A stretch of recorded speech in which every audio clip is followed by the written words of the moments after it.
نحمده ونصلي على رسوله الكريم اما بعد فاعوذ بالله من الشيطان الرجيم بسم الله الرحمن الرحيم رب اشرح لي صدري ويسر لي امري واحلل عقدة من لساني يفقهوا قولي۔ السلام علیکم ورحمۃ اللہ وبرکاتہ۔ کہ اللہ سبحانہ تعالیٰ کی تسبیح کرنے کا کیا فائدہ ہے، اس بارے میں ایک حدیث آتی ہے۔ ابو ذر رضی اللہ عنہ نے عرض کیا، یا رسول اللہ صلی اللہ علیہ وسلم، میرے ماں باپ آپ پر قربان، اللہ عز و جل کو کون سا کلام زیادہ پسند ہے؟ آپ نے فرمایا، جو اللہ تعالیٰ نے اپنے فرشتوں کے لیے پسند کر رکھا ہے، سبحان ربی وبحمدہ، سبحان ربی وبحمدہ۔ حقیقت یہ ہے کہ ساری مخلوق اللہ تعالیٰ کی تسبیح بیان کر رہی ہے۔ قرآن مجید میں آتا ہے، تسبح لہ السماوات السبع والارض ومن فیہن وَإِن مِّن شَيْءٍ إِلَّا يُسَبِّحُ بِحَمْدِهِ وَلَكِن لَّا تَفْقَهُونَ تَسْبِيحَهُمْ إِنَّهُ كَانَ حَلِيمًا غَفُورًا۔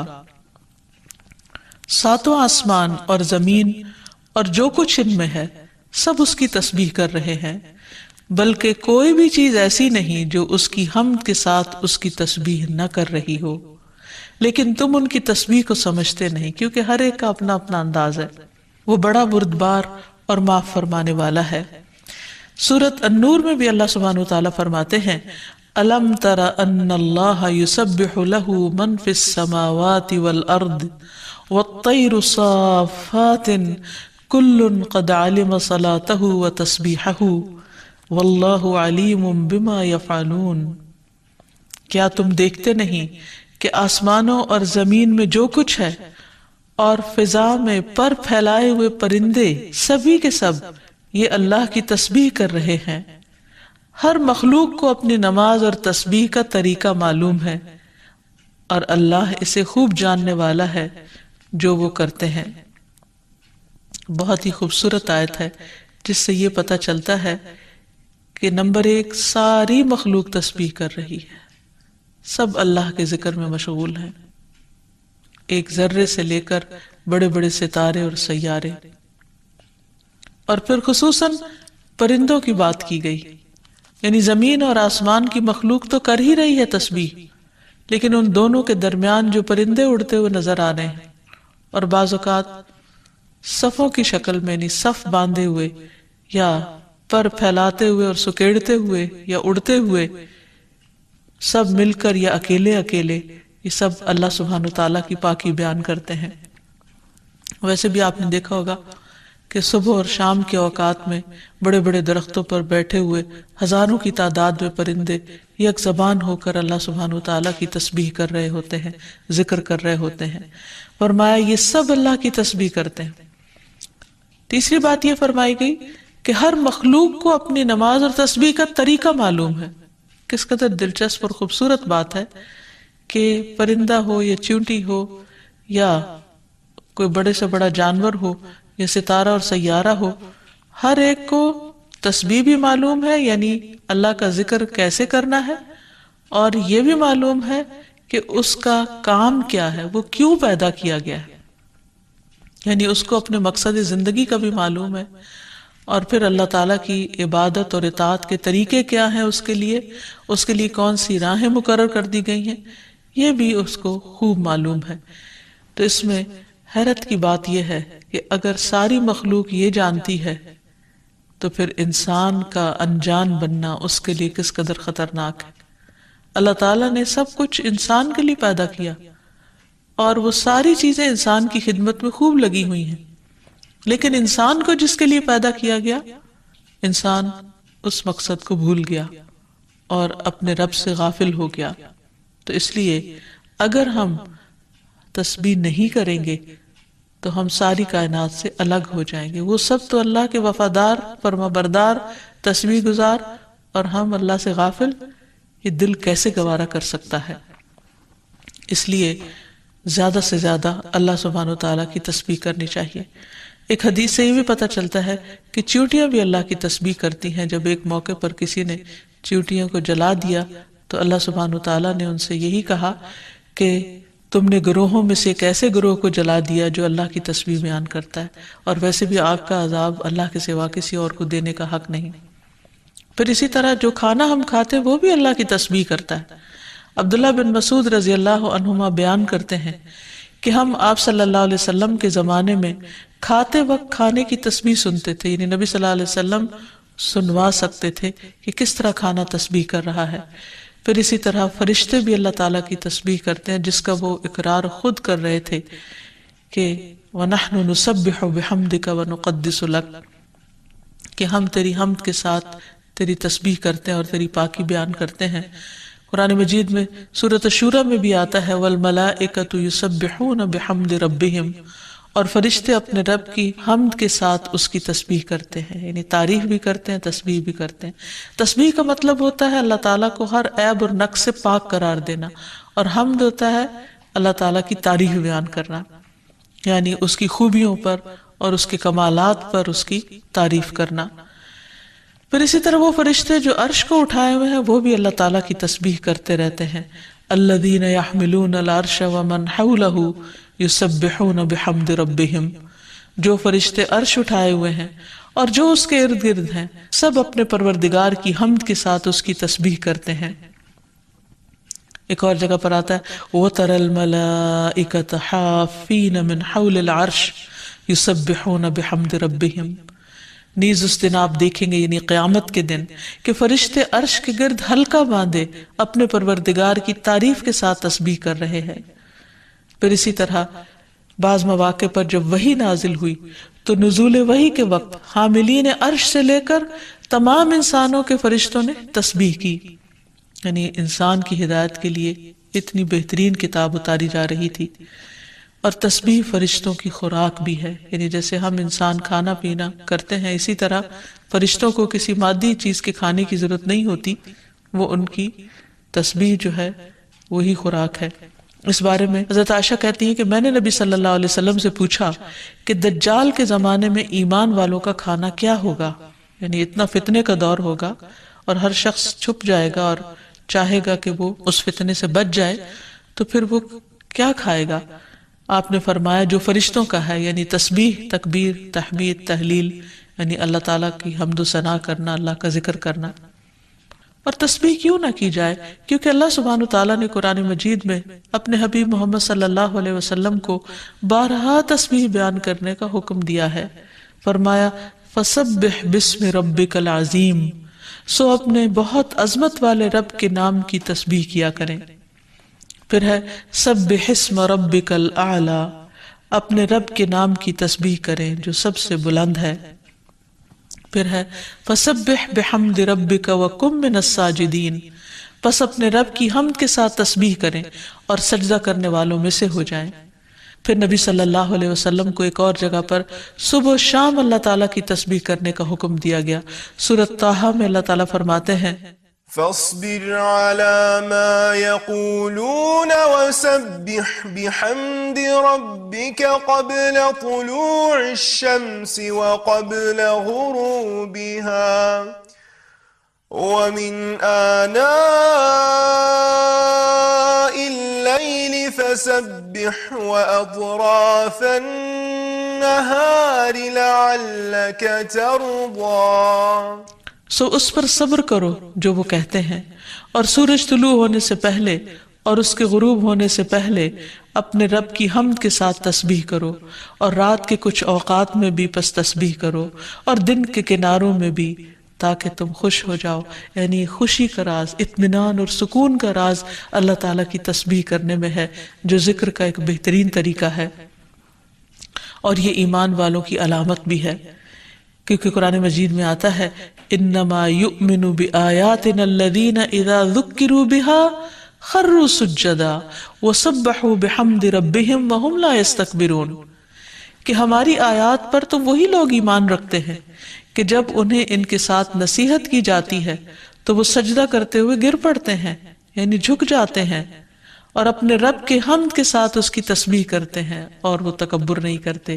یعنی یہ ہوتی ہے مومن کی شان کہ وہ اللہ کی تعریف میں کھویا ہوتا ہے، اللہ کی پاکیزگی بیان کرتا ہے، وہ اپنے رب کی قدر کو پہچانتا ہے اور اپنے کوتاہیوں کو اور اپنی غلطیوں کو، اسی لیے وہ اللہ تعالیٰ کی پاکی بیان کرتا ہے اور اپنے قصور کا اعتراف کرتا ہے، اور اس کی زبان اللہ کے ذکر سے تر رہتی ہے۔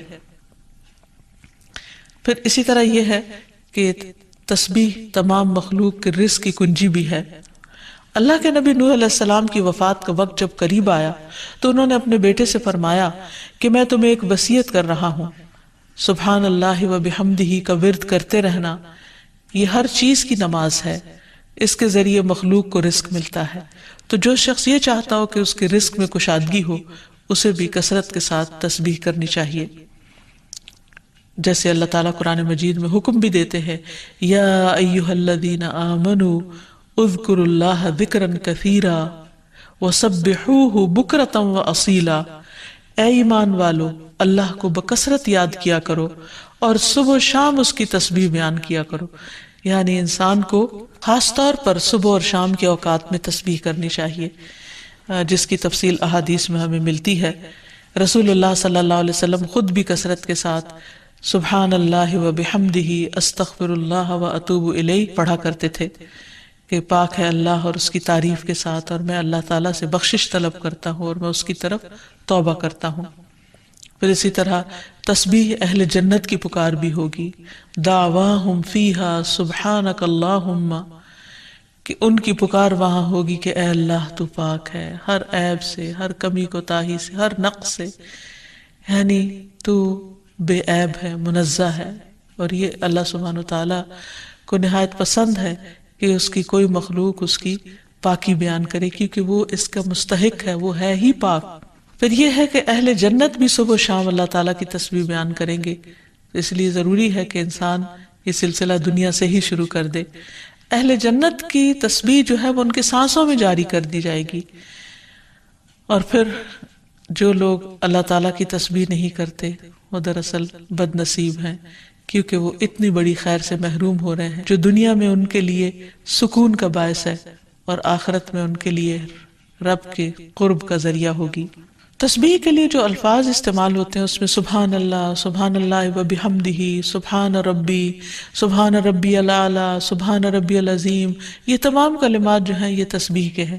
اس کے علاوہ ایک اور حدیث سے ہمیں پتہ چلتا ہے، سمرہ بن جندب کہتے ہیں کہ رسول اللہ صلی اللہ علیہ وسلم نے فرمایا، اللہ کے نزدیک سب سے زیادہ محبوب کلمات 4 ہیں، سبحان اللہ والحمد للہ ولا الہ الا اللہ واللہ اکبر، اور تمہیں اس میں سے کسی بھی کلمے سے شروع کرنا نقصان نہ دے گا، یعنی پہلے الحمدللہ بھی کہہ سکتے ہیں یا سبحان اللہ پہلے کہہ سکتے ہیں، لیکن یہ اللہ تعالیٰ کے نہایت پسندیدہ ترین کلمات ہیں۔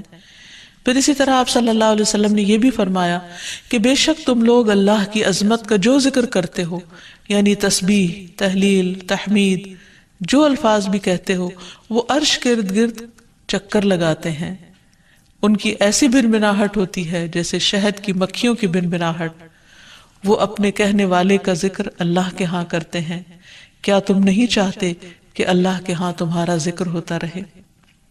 تو اس سے پتہ چلتا ہے کہ انسان اگر یہ چاہتا ہے کہ اللہ سبحانہ وتعالیٰ کے ہاں اس کا ذکر ہو تو اس کو چاہیے کہ دنیا میں وہ کثرت کے ساتھ تسبیح کرے، کیونکہ تسبیحات کا پڑھنا تمام چیزوں سے بہتر ہے۔ ابو ہریرہ کی روایت میں آتا ہے کہ رسول اللہ صلی اللہ علیہ وسلم نے فرمایا، سبحان اللہ والحمد للہ ولا الہ الا اللہ واللہ اکبر، کہ اللہ پاک ہے اور سب تعریفیں اسی کے لیے ہیں، اللہ کے سوا کوئی معبود نہیں اور اللہ سب سے بڑا ہے، یہ کہنا میرے نزدیک ہر اس چیز سے محبوب ہے جس پر سورج طلوع ہو، یعنی بڑے بڑے سونے چاندی کے ڈھیر سے بھی زیادہ پسندیدہ تھا نبی صلی اللہ علیہ وسلم کے نزدیک ان کلمات کا ذکر کرنا، ورد کرتے رہنا۔ پھر اسی طرح یہ کلمات جو زبان پر بہت ہلکے ہیں اور میزان میں بہت بھاری ہیں اور الرحمن کو بہت ہی پیارے ہیں، وہ ہیں سبحان اللہ و بحمدہ، سبحان اللہ العظیم۔ پھر ایک بار تسبیح پڑھنے سے زمین و آسمان بھر جاتا ہے۔ رسول اللہ صلی اللہ علیہ وسلم نے فرمایا، طہارت نصف ایمان کے برابر ہے، اور الحمدللہ کہنا میزان کو بھر دیتا ہے۔ سبحان اللہ اور الحمدللہ کہنے سے زمین و آسمان کے درمیانی فضا بھر جاتی، یعنی کتنا فاصلہ ہے زمین و آسمان کے بیچ کا، لیکن انسان کیا اس کے لیے بھی اس کو کچھ مشکل ہے کہ اللہ سبحانہ وتعالیٰ کی محبت کے ساتھ پاکی بیان کرے اور تسبیح کرے جس کا ریوارڈ اتنا بڑا ہے اس کے لیے. آج دنیا میں انسان کو وہ نظر نہیں آتا، لیکن کل قیامت کو انسان ایک ایک نیکی کا محتاج ہوگا تو وہاں اس کو اس کی قدر آئے گی. اس لیے بہتر ہے کہ آج اپنے لیے انسان ذخیرہ اور سرمایہ اکٹھا کر لے. پھر اسی طرح انسان جب تسبیح کرتا ہے تو اس کے گناہ بھی مٹتے ہیں، یعنی ایک طرف اس کی نیکیوں میں اضافہ ہوتا ہے اور دوسری طرف اس کے گناہوں کو جھاڑنے کا ذریعہ بنتا ہے. انس رضی اللہ عنہ کہتے ہیں کہ رسول اللہ صلی اللہ علیہ وسلم ایک ایسے درخت کے پاس سے گزرے جس کے پتے سوکھ چکے تھے. آپ نے اس پر لاٹھی ماری تو اس کے پتے جھڑنے لگے. پھر آپ نے فرمایا الحمدللہ وسبحان اللہ ولا الہ الا اللہ واللہ اکبر سے اسی طرح گناہ جھڑتے ہیں جس طرح اس درخت کے پتے جھڑے ہیں. پھر اسی طرح یہ 100 اونٹوں سے افضل عمل ہے. نبی صلی اللہ علیہ وسلم نے فرمایا جس نے سورج طلوع ہونے اور اس کے غروب ہونے سے قبل 100 بار سبحان اللہ کہا تو یہ اس کے لیے 100 اونٹوں سے بہتر ہے. یعنی اتنی بڑی کمائی اور نیکیوں کا اتنا بڑا ذخیرہ ہے. پھر اسی طرح تسبیح کے کچھ اور کلمات ہیں کہ جن سے آسمان کے دروازے کھل جاتے ہیں. ابن عمر کہتے ہیں کہ ہم رسول اللہ صلی اللہ علیہ وسلم کے ساتھ نماز پڑھ رہے تھے کہ جماعت میں سے ایک آدمی نے کہا اللہ اکبر کبیرہ والحمد للہ کثیرا وسبحان اللہ بکرۃ واصیلا. تو رسول اللہ صلی اللہ علیہ وسلم نے فرمایا اس طرح کے کلمات کہنے والا کون ہے؟ جماعت میں سے ایک آدمی نے عرض کیا اے اللہ کے رسول میں ہوں. آپ نے فرمایا کہ مجھے تعجب ہوا کہ اس کے لیے آسمان کے دروازے کھولے گئے. ابن عمر فرماتے ہیں کہ میں نے ان کلمات کو پھر کبھی نہیں چھوڑا جب سے اس کے بارے میں نے رسول اللہ صلی اللہ علیہ وسلم کو یہ فرماتے ہوئے سنا کیا کہ اس شخص کے لیے آسمان کے دروازے کھول دیے گئے، یعنی ان کلمات کے پڑھنے کی وجہ سے. پھر تسبیحات کا پڑھنا جنت میں درخت لگانے کا سبب بنتا ہے. پھر اسی طرح انسان کے تمام جوڑوں کا صدقہ ہر روز اس پر واجب ہو جاتا ہے اور یہ تسبیحات اس کے لیے ہر جوڑ سے صدقے کا باعث بنتی ہیں. پھر یہ ہے کہ تسبیحات عمر میں اضافے کا ذریعہ بھی بنتی ہیں. نبی صلی اللہ علیہ وسلم نے فرمایا اللہ کے نزدیک اس مومن سے افضل کوئی نہیں جسے حالت اسلام میں لمبی عمر دی گئی ہو اس کی تسبیح و تکبیر اور تحلیل کی وجہ سے. پھر اسی طرح انسان کے لیے یہ تسبیحات محرومی سے بچاؤ کا ذریعہ بھی ہیں. رسول اللہ صلی اللہ علیہ وسلم نے فرمایا کچھ دعائیں ایسی ہیں جن کو 100 مرتبہ پڑھنے والا کبھی محروم نہیں ہوتا. سبحان اللہ والحمد للہ ولا الہ الا اللہ واللہ اکبر. یعنی جب انسان کو کوئی حاجت ہو، کوئی ضرورت ہو، کوئی مشکل ہو، کوئی پریشانی ہو تو اللہ سبحانہ وتعالیٰ کا ان الفاظ کے ساتھ ذکر کرنا شروع کر دے، تسبیح کرنا شروع کر دے، کیونکہ یہ باقی رہنے والی نیکیاں ہیں اور دنیا میں بھی انسان کو فائدہ دیتی ہیں اور آخرت میں بھی انسان کے لیے آگ سے بچاؤ کا ذریعہ ہے. حدیث میں آتا ہے رسول اللہ صلی اللہ علیہ وسلم نے فرمایا اپنا بچاؤ حاصل کر لو. صحابہ نے عرض کیا اللہ کے رسول کیا دشمن آ گیا؟ آپ نے فرمایا نہیں، لیکن جہنم سے تمہارا بچاؤ سبحان اللہ والحمد للہ ولا الہ الا اللہ واللہ اکبر سے ہے. اور یہی کلمات باقیات صالحات ہیں. پھر اسی طرح دل کی گھٹن اور سینے کی تنگی کا علاج بھی تسبیح میں ہے. پریشانی، ڈر اور خوف کو دور کرنے کا ذریعہ بھی تسبیحات ہیں. تو ہر موقع کی مناسبت سے انسان کو تسبیح کرتے رہنا چاہیے. جب نعمت کی تکمیل ہو، جیسے نبی صلی اللہ علیہ وسلم نے جب اپنا مشن مکمل کر لیا اور اللہ سبحانہ وتعالیٰ نے ان کی گواہی دے دی کہ ان کا کام پورا ہو چکا ہے، تو اس وقت یہ صورت نازل ہوئی اذا جاء نصر اللہ والفتح ورأیت الناس يدخلون فی دین اللہ افواجا فسبح بحمد ربک واستغفر انہ کان توابا.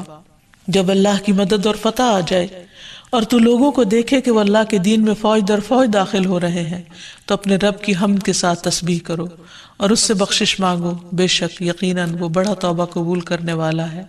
پھر اسی طرح یہ ہے کہ انسان کو صبح و شام سبحان اللہ و بحمدہ کی تسبیح کرنی چاہیے. جو ایسا کرے اس کے تمام گناہ معاف کر دیے جاتے ہیں، خاص سمندر کی جھاگ برابر ہی کیوں نہ ہو. پھر خصوصاً فجر کے بعد انسان 3 بار یہ کلمات پڑھے، سبحان اللہ و بحمدہ عدد خلقہ و رضا نفسہ و زنۃ عرشہ و مداد کلماتہ، اللہ کی تعریف اور اسی کی پاکی ہے، اس کی مخلوق کی تعداد کے برابر، اس کی رضا اور اس کے عرش کے وزن اور اس کے کلمات کی سیاہی کے برابر، یعنی اللہ سبحانہ و تعالیٰ کی تعریف ہر چیز سے زیادہ۔ پھر اسی طرح یہ ہے کہ فجر کے بعد اور عصر کے بعد خصوصی طور پر تسبیح کا وقت ہوتا ہے اور ساری مخلوق اس وقت تسبیح میں مشغول ہوتی ہے۔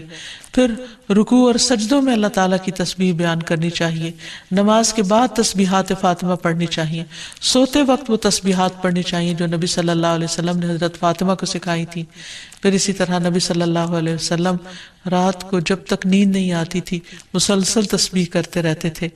پھر اسی طرح قرآن مجید پڑھتے ہوئے جو آیات آپ کو خوش کرتی ہیں ان پر آپ اللہ سبحانہ وتعالیٰ کی تسبیح بیان کرتے۔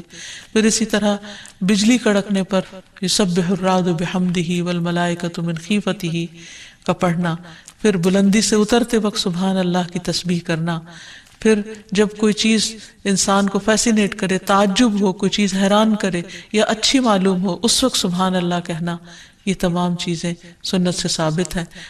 پھر اسی طرح نبی صلی اللہ علیہ وسلم دن میں 100 بار استغفار کیا کرتے تھے، تو اس لیے ہم سب کو بھی کثرت سے استغفار کرنی چاہیے۔ استغفار بیماریوں کا علاج بھی ہے اور اللہ کے عذاب سے بچانے والا بھی، اللہ سبحانہ وتعالیٰ کی رحمت پانے کا ذریعہ ہے، اور پھر بارش کے نزول کا ذریعہ بھی ہے، زراعت میں برکت کا ذریعہ، کبیرہ اور صغیرہ گناہوں سے معافی کا ذریعہ، اچھا اعمال نامہ پانے کا ذریعہ، یعنی قیامت کے دن انسان کو جن کی بخشش ہوگی ان کو خوشخبری دی جائے گی اور ان کا نامہ اعمال جو ہے وہ بہترین نامہ اعمال ہوگا۔ پھر جنت میں درجات کی بلندی استغفار کی وجہ سے ہوگی۔ تو اس لیے ضروری ہے کہ ہم اٹھتے بیٹھتے اپنے گناہوں کی معافی مانگتے رہیں، اور استغفار کے لیے انسان اپنی زبان میں بھی اللہ تعالیٰ سے بخشش مانگ سکتا ہے، لیکن بہتر یہ ہے کہ اگر انسان قرآنی دعاؤں اور مسنون دعاؤں کا سہارا لے اور ان کو سیکھ بھی لے، کیونکہ یہ ہم سب کی ضرورت ہے۔ سورۃ نوح میں اللہ سبحانہ وتعالی فرماتے ہیں، حضرت نوح علیہ السلام نے اپنی قوم کو استغفار کرنے کو کہا، اور کیا کہا؟ فَقُلْتُ اسْتَغْفِرُوا رَبَّكُمْ، میں نے اپنی قوم سے کہا کہ اپنے رب سے استغفار کرو، اپنے رب سے معافی مانگو۔ تو نتیجہ کیا ہوگا؟ اِنَّهُ كَانَ غَفَّارًا، بے شک وہ بہت زیادہ معاف کرنے والا ہے۔ یرسل السماء علیکم مدرارا، تم پر آسمان سے خوب بارشیں برسائے گا، آسمان کو تم پر برسنے والا بنا دے گا۔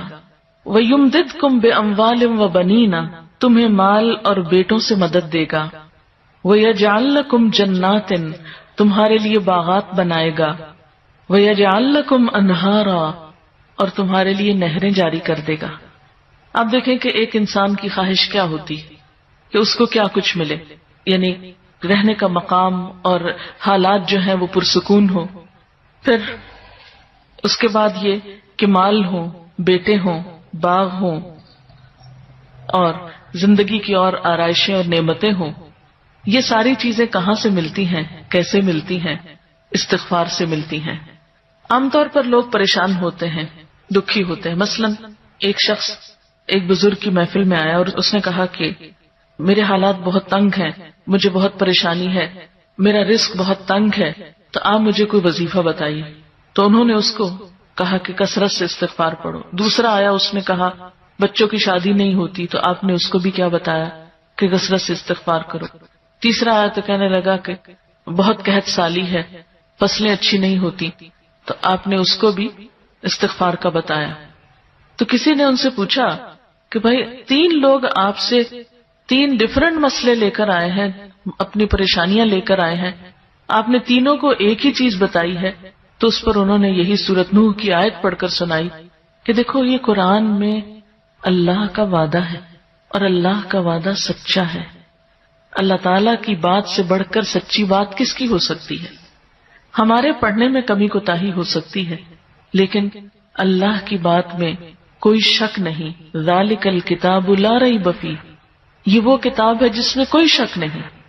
لیکن یہ ہے کہ بعض اوقات ہم خود پڑھنے میں کوتاہی کر دیتے ہیں، تو جن کا رشتہ نہ ہو رہا ہو وہ بھی، جن کا ہو چکا ہو اور شادی کے پرابلمز ہو وہ بھی، جن کا ہو چکا اور پھر بچے نہ ہو وہ بھی، ان سب کے لیے ایک ہی وظیفہ ہے، اور وہ کیا ہے؟ استغفار کا۔ پھر اسی طرح ایک اور جگہ پر ایک اور پیغمبر نے اپنے لوگوں سے کہا وَاسْتَغْفِرُوا رَبَّكُمْ ثُمَّ تُوبُوا إِلَيْهِ إِنَّ رَبِّي رَحِيمٌ وَدُودٌ، اپنے رب سے معافی مانگو اور اس کی طرف پلٹ آؤ، بے شک میرا رب رحیم ہے اور اپنی مخلوق سے بہت محبت رکھتا ہے۔ یعنی جب کسی بندے پر کوئی تکلیف آتی ہے تو ایسا نہیں کہ اللہ تعالیٰ اس پر خوش ہوتے ہیں اور جان بوجھ کے ستانا چاہتے ہیں بندوں کو، اللہ تو بندوں کے حق میں بہت مہربان ہے۔ پھر سوال یہ پیدا ہوتا ہے کہ تکلیف آتی کیوں؟ اگر وہ ہم سے محبت کرتا ہے اور وہ بہت مہربان ہے، تو بات یہ ہے کہ کچھ چیزیں ہم اچھے حالات میں سیکھتے ہیں اور کچھ چیزیں ہم ہارڈ شپ سے سیکھتے ہیں۔ کچھ نعمتوں کی قدر ہم اچھے طریقے سے ویسے ہی کر لیتے ہیں، اور کچھ چیزوں کی قدر ہمیں اس وقت آتی ہے جب کوئی مشکل پیش آتی ہے۔ آپ دیکھیے کہ اس کی مثال یوں ہی ہے کہ جیسے کچھ کھانے آپ کچے ہی کھا لیتے ہیں، جیسے فروٹس وغیرہ ہیں، آپ کو پکانے کی ضرورت نہیں ہوتی، لیکن کچھ کھانے آپ کو پکا کر کھانے ہوتے ہیں۔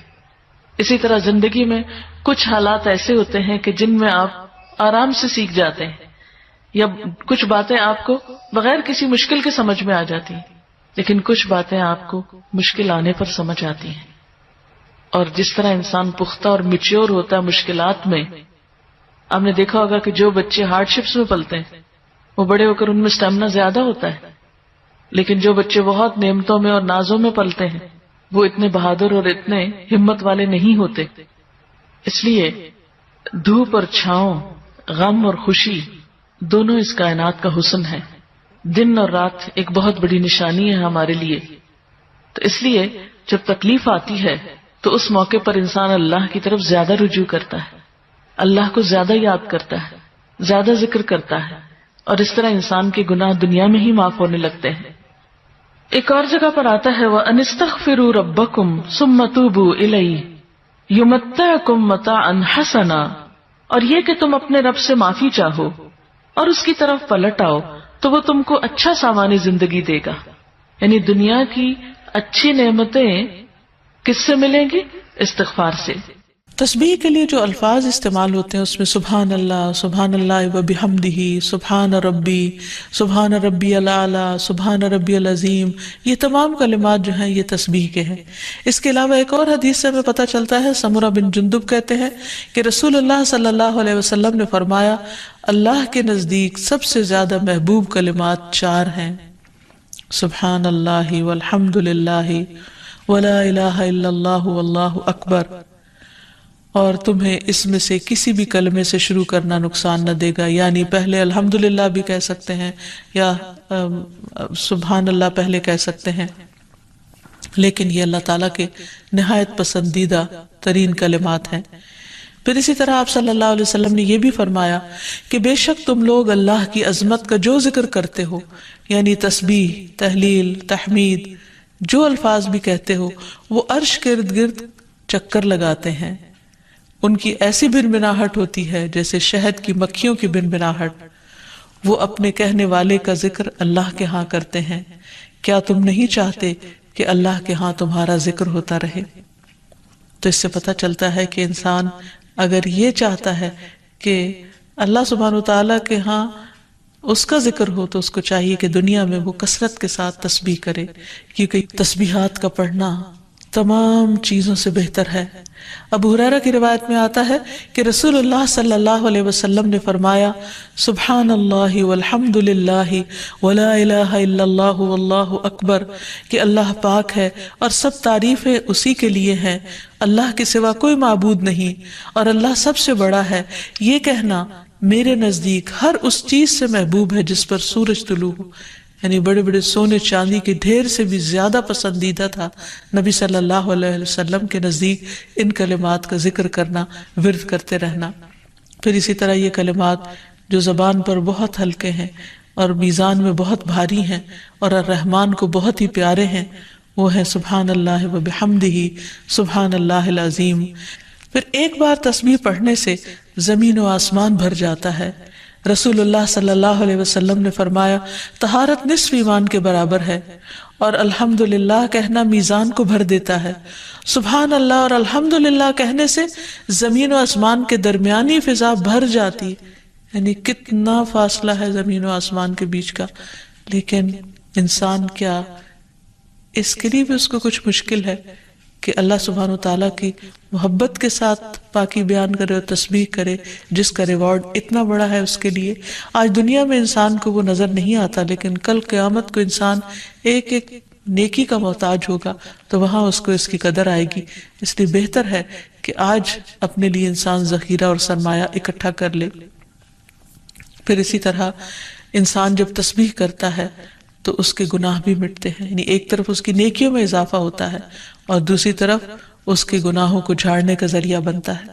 انس رضی اللہ عنہ کہتے ہیں کہ رسول اللہ صلی اللہ علیہ وسلم ایک ایسے درخت کے پاس سے گزرے جس کے پتے سوکھ چکے تھے، آپ نے اس پر لاٹھی ماری تو اس کے پتے جھڑنے لگے، پھر آپ نے فرمایا الحمدللہ وسبحان اللہ ولا الہ الا اللہ واللہ اکبر سے اسی طرح گناہ جھڑتے ہیں جس طرح اس درخت کے پتے جھڑے ہیں۔ پھر اسی طرح یہ 100 اونٹوں سے افضل عمل ہے۔ تو اس نے لکڑی کو پھینک دیا اور اس نے تکیہ پکڑ لیا، تو رسول اللہ صلی اللہ علیہ وسلم نے فرمایا اس کو بھی ہٹا دو، یعنی تکیے کو۔ اگر تم استطاعت رکھتے ہو تو زمین پہ سجدہ کرو، نہیں رکھتے تو اشارے سے پڑھو، اور اپنے سجدوں کو اپنے رکوع سے زیادہ جھکاؤ، یعنی تکیے تختے کسی چیز پہ پڑھنے کی ضرورت نہیں، ٹیبل پہ کسی بھی چیز پہ سر رکھنے کی ضرورت نہیں۔ اور یہ حدیث یاد رکھیے۔ عبدالعزیز بن باز کہتے ہیں کہ زمین یا کرسی پر بیٹھ کر نماز ادا کرنے کے لیے واجب ہے کہ وہ سجدہ کرتے وقت اپنے رکوع سے زیادہ جھکے، بس یہ یاد رکھیے۔ لیکن سجدے کی حالت میں اس کے لیے واجب ہے کہ اگر استطاعت ہو تو زمین پر ہاتھ رکھے اور رکوع میں دونوں گھٹنوں پر، یعنی جیسے نیچے بیٹھ کے کوئی پڑھ رہا ہے تو رکوع کے وقت کیا کرے، گھٹنوں پر ہاتھ رکھ لے، اور سجدے کے وقت کیا کرے، زمین پر ہاتھ رکھ لے۔ لیکن کوئی لکڑی اور بینچ اور یہ کچھ بھی رکھنے کی ضرورت نہیں۔ اگر زمین تک نہیں جاتا تو جہاں تک ہاتھ انگلیاں لگتی ہیں تو اتنی لگا لے، تاکہ رکوع اور سجدے میں اشارے میں فرق ہو۔ لیکن اگر استطاعت نہ ہو تو اپنے ہاتھ گھٹنوں پر ہی رکھے، جیسا کہ نبی صلی اللہ علیہ وسلم سے ثابت ہے کہ مجھے 7 ہڈیوں پر سجدہ کرنے کا حکم دیا گیا ہے، پیشانی، اور آپ نے ناک کی طرف اشارہ کیا، دونوں ہاتھ، دونوں گھٹنے اور پاؤں کی انگلیاں۔ اور جو شخص ایسا کرنے سے عاجز ہو اور کرسی پر بیٹھ کر نماز ادا کرے تو اس میں کوئی حرج نہیں، یعنی زمین پہ نہیں بیٹھ سکتا تو کیا کرے، کرسی پہ بیٹھ جائے۔ فاتقوا اللہ ما استطعتم، نبی صلی اللہ علیہ وسلم نے فرمایا اذا امرتکم بامر فاتوا منہ ما استطعتم، جب میں تمہیں کسی چیز کا حکم دوں تو تم اپنی استطاعت کے مطابق اس پر عمل کرو۔ رکوع اور سجود میں کمر جھکانے کا طریقہ، اگر کوئی شخص کمر جھکا نہیں سکتا، بعض لوگوں کی بیک کی سرجری ہوتی ہے، جھکا ہی نہیں سکتے، تو وہ سر جھکا لے، گردن ہی جھکا لے، اور اگر اس کی کمان کی طرح پہلے سے ہی دوہری ہو تو ایسا لگتا ہے کہ رکوع کی حالت میں ہے، تو جب وہ رکوع کا ارادہ کرے تو تھوڑا اور جھکے۔ بعض لوگوں کا کب نکل جاتا ہے نا، کبڑا جیسے ہوتا ہے، اس کی کمر پہلے ہی ایسے ہے، تو وہ کیا کرے، تھوڑا سا اور سر جھکا لے۔ پھر سجدے کی حالت میں جتنا اس کے لیے ممکن ہو اپنے چہرے کو زمین کی طرف اور زیادہ قریب کرے، جتنا ممکن ہو نیچے تک جائے سجدے میں، یاد رکھیے۔ کرسی پر بھی بیٹھے ہوئے جتنا آپ جھک سکیں جھکتے جائیں۔ اب صف میں کرسی رکھنے کا طریقہ، کرسی کو صف میں رکھنے کے متعلق علماء نے بیان کیا کہ جو شخص بیٹھ کر نماز ادا کرتا ہے اس کے لیے اس کی پشت معتبر ہوگی، چنانچہ نہ تو وہ صف سے آگے ہو نہ پیچھے ہو۔ مقعد وہ حصہ ہے جس پر جسم کا انحصار ہے، یعنی کرسی اس طرح رکھے کہ لائن میں اس کے کندھے دوسروں کے ساتھ لگ رہے ہوں، پاؤں نہیں، کیا رکھے، کندھے سر یہ برابر ہونا چاہیے۔ اس لیے اگر نمازی ابتدا سے اختتام تک کرسی پر بیٹھ کر نماز ادا کرے گا، یعنی اول سے آخر بیٹھا ہی ہے، جیسے بہت سے بزرگ ہوتے ہیں نا، وہ کھڑے ہی نہیں ہوتے، بیٹھا ہی بیٹھا ہے، تو وہ اپنے بیٹھنے والی جگہ کو صف کے برابر کر دے گا، یعنی یہ جگہ صف کے برابر ہو جائے گی، اور پاؤں کہاں ہوں گے، آگے نکلے ہوئے ہوں گے۔ اور اگر وہ کھڑا ہو کر نماز ادا کرے گا اور صرف رکوع سجدے کے وقت کرسی پر بیٹھے گا تو اس میں کھڑا ہوتے وقت صف میں برابر کھڑا ہوگا، کرسی پیچھے جائے گی، پھر کرسیاں الگ رکھی جائیں گی تاکہ وہ دوسروں کے لیے تکلیف کا باعث نہ بنے۔ عین بیچ میں کرسی نہیں رکھے کہ پیچھے والا کیا کرے گا، اور کرسی بھی ایسے جو آگے پیچھے ہو سکتی ہو، کامن سینس ہے بالکل۔ اپنی پوری کوشش کے ساتھ جتنا کر سکتے ہو کر لو.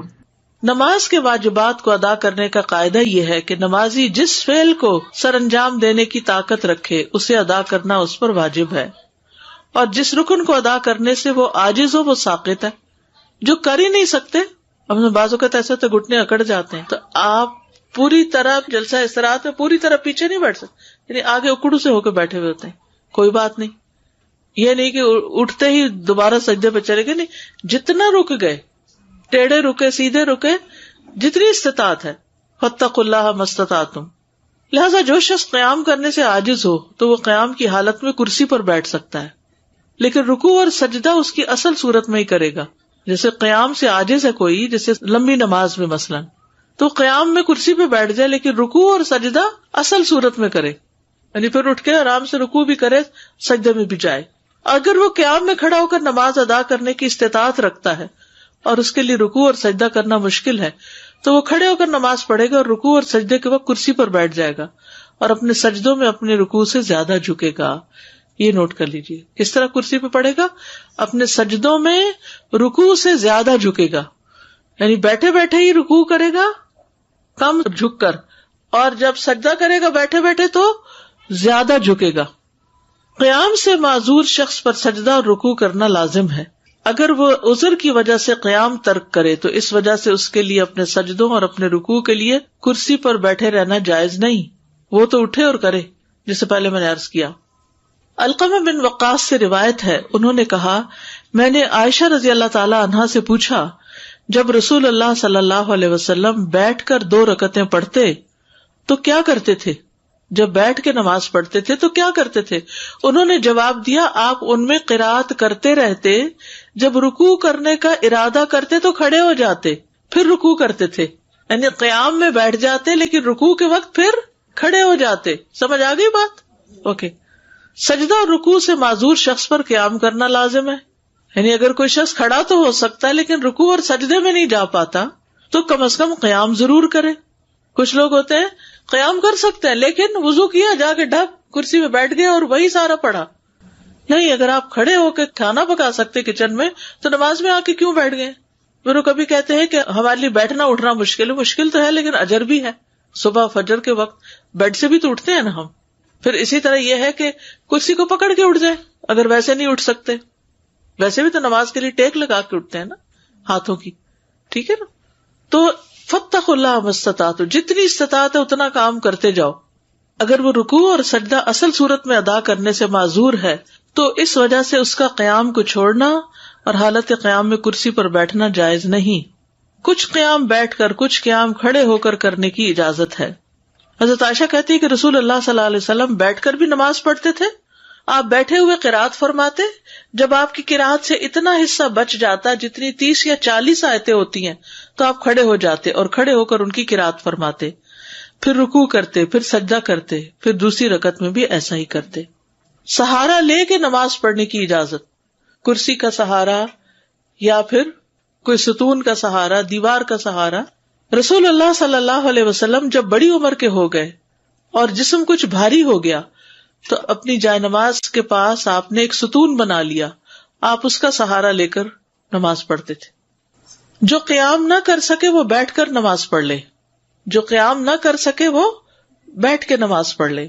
حضرت عائشہ سے روایت ہے کہ کچھ لوگ نبی صلی اللہ علیہ وسلم کی آپ کے ایک مرض کے دوران عیادت کرنے آئے، آپ نے انہیں بیٹھ کر نماز پڑھائی. شوکانی کہتے ہیں کہ اگر کوئی شخص کسی عذر کی بنا پر قیام کی استطاعت نہ رکھے تو بیٹھ کر نماز ادا کر لے، اور جو شخص عذر کی بنا پر بیٹھنے سے بھی قاصر ہو وہ پہلو کے بل لیٹ کر نماز ادا کر لے. اگر ٹیک لگا کے کر سکتا تو ٹیک لگا کے کر لے. کچھ ایسے معذور ہو جاتے ہیں نا کہ جو بیٹھ نہیں پاتے، بزرگ ہوتے ہیں، تو ان کو ٹیک لگوا دے. عمران بن حسین رضی اللہ عنہ کہتے ہیں کہ مجھے بواسیر کا مرض تھا، پائلز تھے، تو میں نے نبی صلی اللہ علیہ وسلم سے نماز کے بارے میں دریافت کیا. آپ نے فرمایا، کھڑے ہو کر نماز پڑھو، اگر تمہیں اس کی بھی طاقت نہ ہو تو بیٹھ کر ادا کرو، اور اگر اس کی بھی طاقت نہ ہو تو پہلو کے بل لیٹ کر پڑھ لو. یعنی کرسی پہ نہیں بیٹھ سکتے، چارپائی پہ نہیں بیٹھ سکتے تو لیٹ جاؤ، سائڈ پہ پڑھ لو.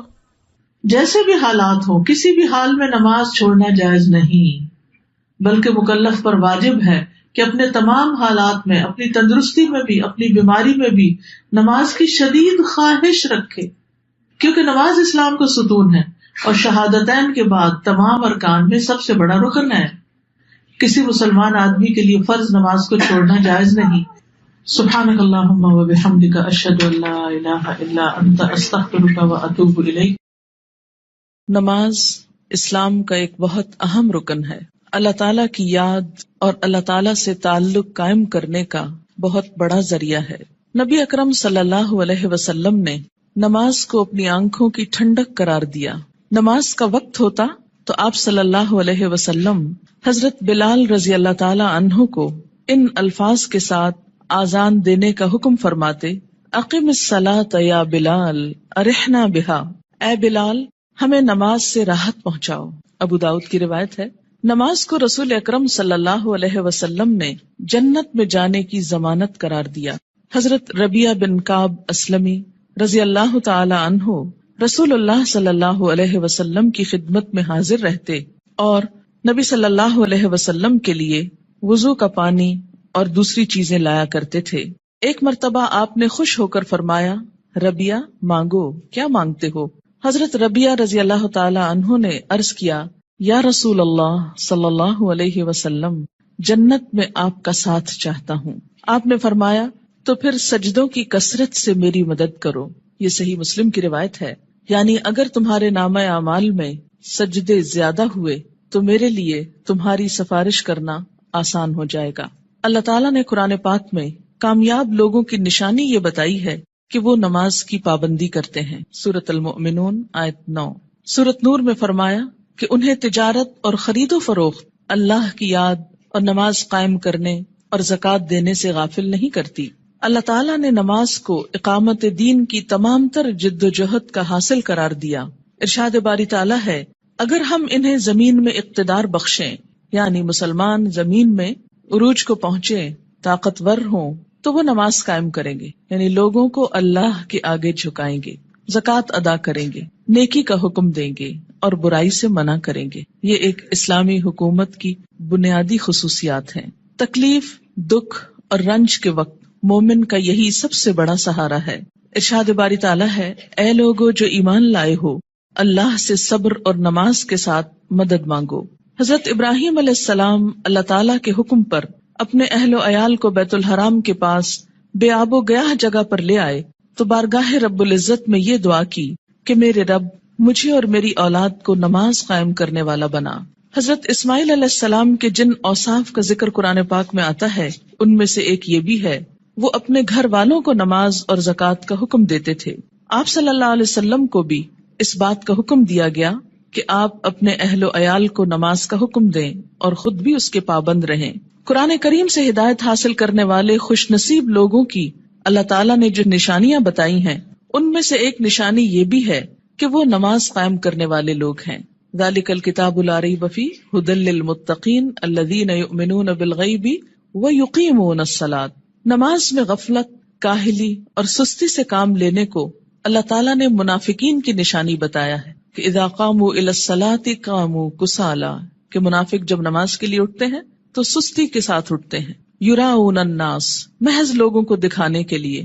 ولا یذکرون اللہ الا قلیلا، اور اللہ کو بہت کم ہی یاد کرتے ہیں، یعنی ان کو نمازوں میں بھی خدا یاد نہیں آتا. سورۃ ماعون میں اللہ تعالیٰ نے ان نمازیوں کے لیے ہلاکت اور تباہی بتائی جو نماز کے معاملے میں غفلت اور بے پرواہی سے کام لیتے ہیں. فویل للمصلین الذین هم عن صلاتهم ساہون. قرآن پاک میں اللہ تعالیٰ نے اقوام کی تباہی اور ہلاکت کا اصل سبب ترک نماز بتایا. ارشاد باری تعالیٰ ہے: اللہ کے فرما بردار بندوں کے بعد ایسے نالائق لوگ ان کے جانشین ہوئے جنہوں نے نماز کو ضائع کیا اور دنیا کے مزے اڑانے میں لگ گئے. ایسے لوگ عنقریب گمراہی کے انجام سے دوچار ہوں گے، یعنی دنیا میں بھی اس کا نقصان اٹھائیں گے اور آخرت میں بھی خسارے میں مبتلا ہوں گے. قیامت کے روز جہنمیوں کا ایک گروہ جہنم میں جانے کا ایک سبب یہ بیان کرے گا کہ لم نک من المصلین، ہم نماز پڑھنے والوں میں سے نہ تھے. حالت امن ہو یا حالت خوف، گرمی ہو یا سردی، تندرستی ہو یا بیماری، حتیٰ کہ جہاد و قتال کے موقع پر عین میدان جنگ میں بھی یہ فرض ساقط نہیں ہوتا. رسول اکرم صلی اللہ علیہ وسلم 5 فرض نمازوں کے علاوہ نماز تہجد، نماز اشراق، نماز چاشت، تحیۃ الوضو، تحیۃ المسجد کا بھی اہتمام فرماتے تھے، اور پھر خاص خاص مواقع پر اپنے رب کے حضور توبہ استغفار کے لیے نماز ہی کو ذریعہ بناتے، یعنی صلاۃ توبہ۔ خسوف ہو یا کسوف یعنی سورج گرہن اور چاند گرہن تو مسجد تشریف لے جاتے، زلزلہ یا آندھی آتی تو مسجد تشریف لے جاتے، طوفان باد و باران ہوتا تو مسجد تشریف لے جاتے، فاقے کی نوبت آتی تو مسجد تشریف لے جاتے، کوئی پریشانی اور تکلیف ہوتی تو مسجد تشریف لے جاتے، سفر سے واپسی ہوتی تو پہلے مسجد تشریف لے جاتے، پھر گھر پلٹتے، بارش نہ ہوتی تو بھی نماز ادا کرتے۔ گویا ہر غم، دکھ اور تکلیف کے موقع پر نماز۔ آج ہم میں سے بہت سے لوگ طرح طرح کے وظائف کرنے کے لیے گھنٹوں خود کو وقف کرتے ہیں، لیکن 2 رکعت نماز ان پر بہت بھاری ہوتی ہے۔ حیات طیبہ کے آخری دنوں میں بیماری کی حالت میں بھی نبی صلی اللہ علیہ وسلم کو جس چیز کی سب سے زیادہ فکر تھی وہ نماز تھی۔ وفات مبارک سے چند یوم قبل تیز بخار کی وجہ سے آپ پر غنودگی کی حالت طاری تھی۔ عشاء کے وقت آنکھ کھلی تو سب سے پہلے یہ سوال کیا، کیا لوگوں نے نماز پڑھ لی ہے؟ یعنی سب سے زیادہ جس بات کی فکر تھی وہ کیا؟ نماز۔ عرض کیا گیا نہیں، آپ ہی کا انتظار ہے۔ سرور عالم صلی اللہ علیہ وسلم نے پھر اٹھنا چاہا تو بے ہوش ہو گئے۔ جب آنکھ کھلی تو زبان مبارک سے پھر وہی الفاظ نکلے، کیا لوگوں نے نماز پڑھ لی ہے؟ عرض کیا گیا نہیں، آپ ہی کا انتظار ہے۔ تیسری مرتبہ اٹھنے کی کوشش میں پھر غشی طاری ہو گئی۔ افاقہ ہونے پر ارشاد فرمایا، ابو بکر نماز پڑھائیں۔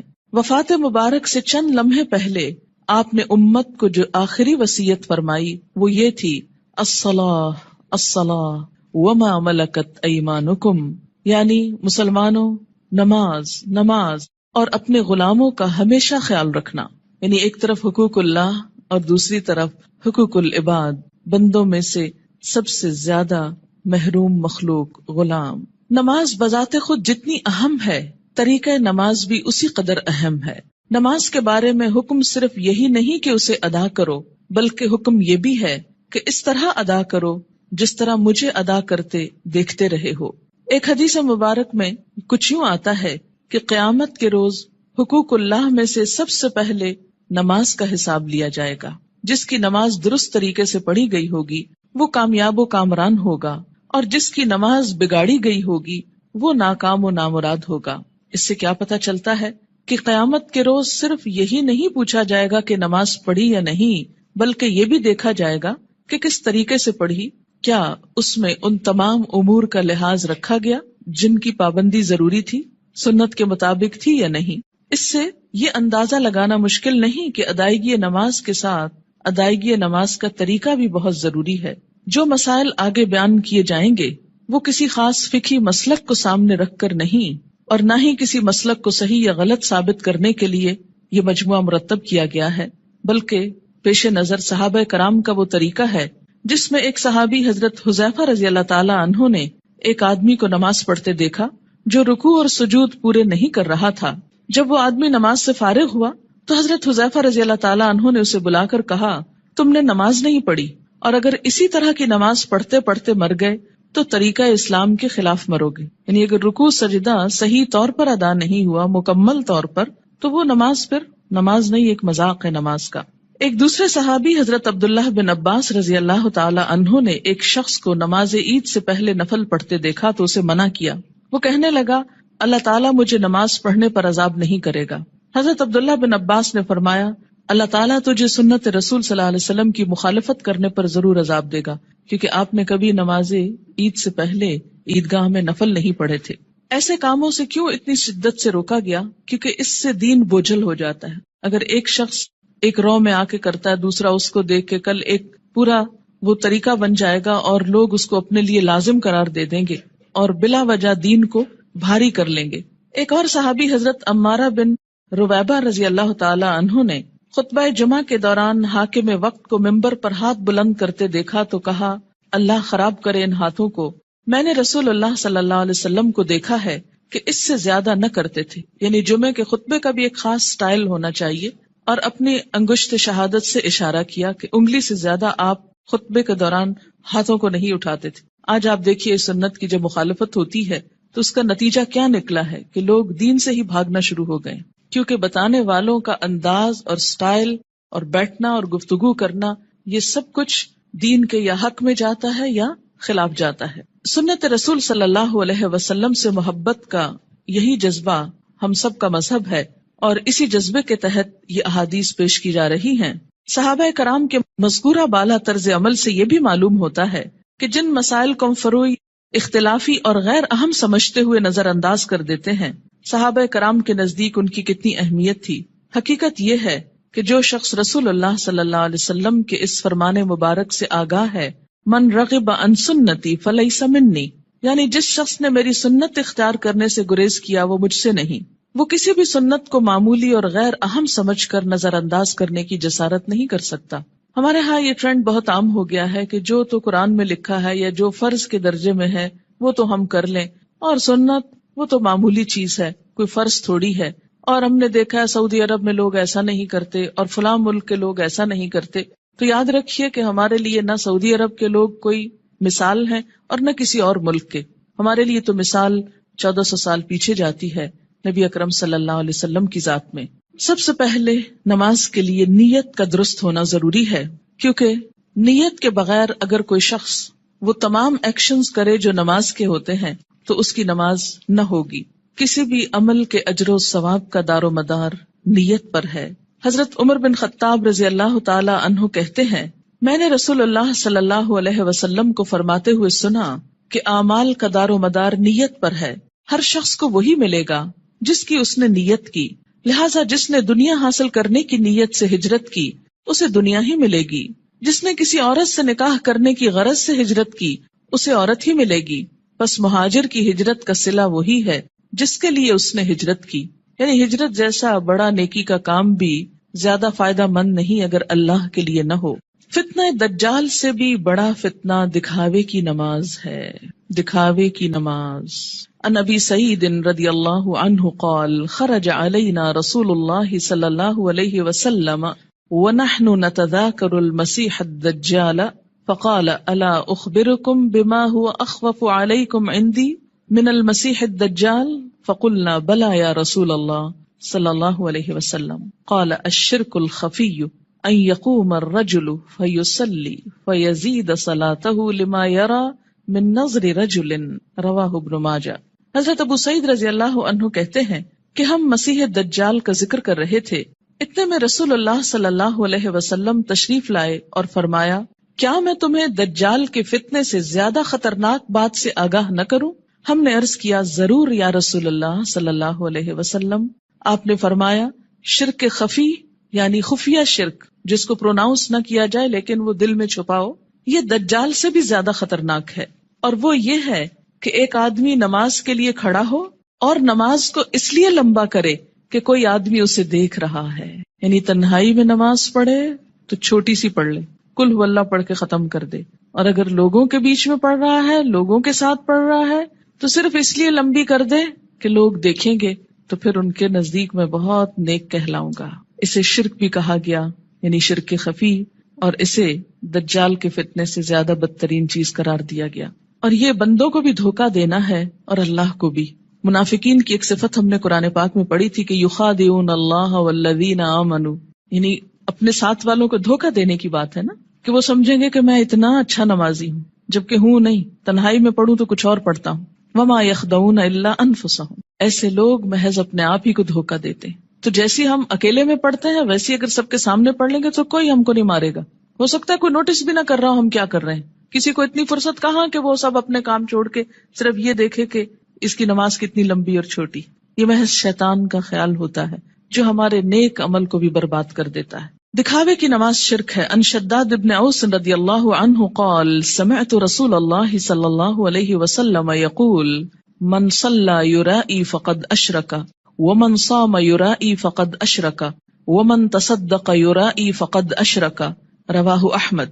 حضرت شداد بن اوس رضی اللہ عنہ کہتے ہیں، میں نے رسول اللہ صلی اللہ علیہ وسلم کو فرماتے ہوئے سنا ہے، جس نے دکھاوے کی نماز پڑھی اس نے شرک کیا، جس نے دکھاوے کا روزہ رکھا اس نے شرک کیا، جس نے دکھاوے کا صدقہ کیا اس نے شرک کیا۔ اسے احمد نے روایت کیا ہے۔ نماز کی فرضیت۔ نماز اسلام کا دوسرا اہم رکن ہے۔ عن ابن عمر رضی اللہ عنہما قال قال رسول اللہ صلی اللہ علیہ وسلم بنی الاسلام علی خمس شہادت ان لا الہ الا اللہ وان محمدا رسول اللہ واقام الصلاۃ وایتاء الزکاۃ والحج وصوم رمضان رواہ البخاری۔ حضرت عبداللہ بن عمر رضی اللہ عنہ کہتے ہیں کہ رسول اللہ صلی اللہ علیہ وسلم نے فرمایا، اسلام کی بنیاد 5 چیزوں پر رکھی گئی ہے۔ اس بات کی شہادت، گواہی کہ اللہ کے سوا کوئی الہ نہیں اور محمد صلی اللہ علیہ وسلم اللہ کے رسول ہیں۔ نمبر 2 نماز قائم کرنا، نمبر 3 زکوٰۃ ادا کرنا، نمبر 4 حج کرنا، نمبر 5 رمضان کے روزے رکھنا۔ اسے بخاری نے روایت کیا ہے۔ ہجرت سے قبل 2 رکعت اور ہجرت کے بعد 4 رکعت نماز فرض ہوئی۔ یعنی نماز کی فرضیت کیسے ہوئی؟ مکہ میں کیسے تھی؟ ہجرت سے قبل 2 فرض اور بعد میں 4 ہو گئے اور فجر 2 ہی رہی۔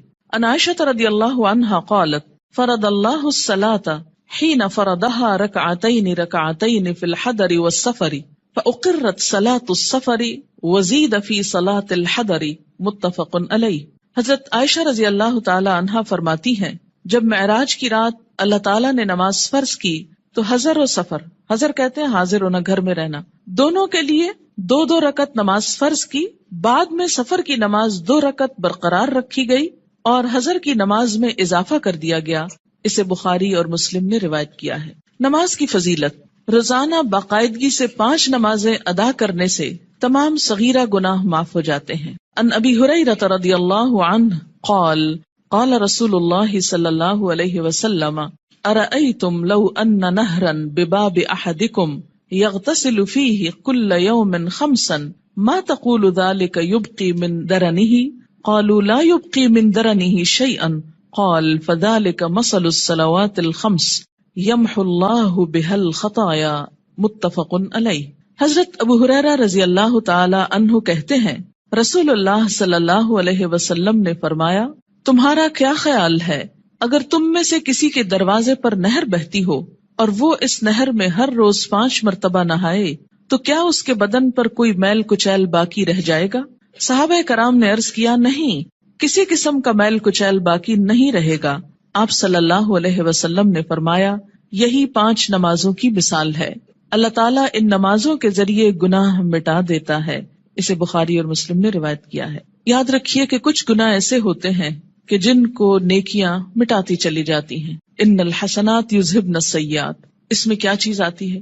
مثلا آپ کے ہاتھوں کو ڈسٹ اور چھوٹی موٹی گندگی لگ جاتی ہے کام کرتے ہوئے، جب آپ پانی سے دھوتے ہیں تو وہ ڈسٹ خود بخود بہہ جاتی۔ کچھ چکنائی وغیرہ کے داغ ایسے ہوتے ہیں کہ جو صرف پانی سے نہیں دھلتے، اس کے لیے آپ کو صابن استعمال کرنا پڑتا ہے۔ کچھ داغ ایسے ہوتے ہیں پینٹ وغیرہ کے کہ جو صرف پانی اور صابن سے نہیں دھلتے، ان کے لیے آپ کو مخصوص قسم کا سولوشن استعمال کرنا ہوتا ہے جو ان دھبوں کو دور کر دے۔ اسی طرح روحانی نجاستیں اور گناہ، ان کی بھی کچھ قسمیں ایسی ہیں کہ جو خود بخود نیکیوں سے مٹتی چلی جاتی ہیں، کچھ کے لیے عبادات کفارے کا ذریعہ بنتی ہیں، لیکن کچھ گناہ ایسے ہیں کہ جن کے داغ بہت سخت ہیں اور ان کے لیے خصوصی عمل، توبہ، استغفار، ان گناہوں کا کفارہ اور مداوع ضروری ہوتا ہے۔ جب تک ان پہ مثلاً حد جاری نہ ہو جائے یا کفارہ نہ دے دیا جائے یا بطور خاص اس کی توبہ اور اصلاح نہ کر لی جائے تو وہ گناہ معاف نہیں ہوتے۔ تو اسی لیے اس حدیث کا یہ جو معنی کیا گیا ہے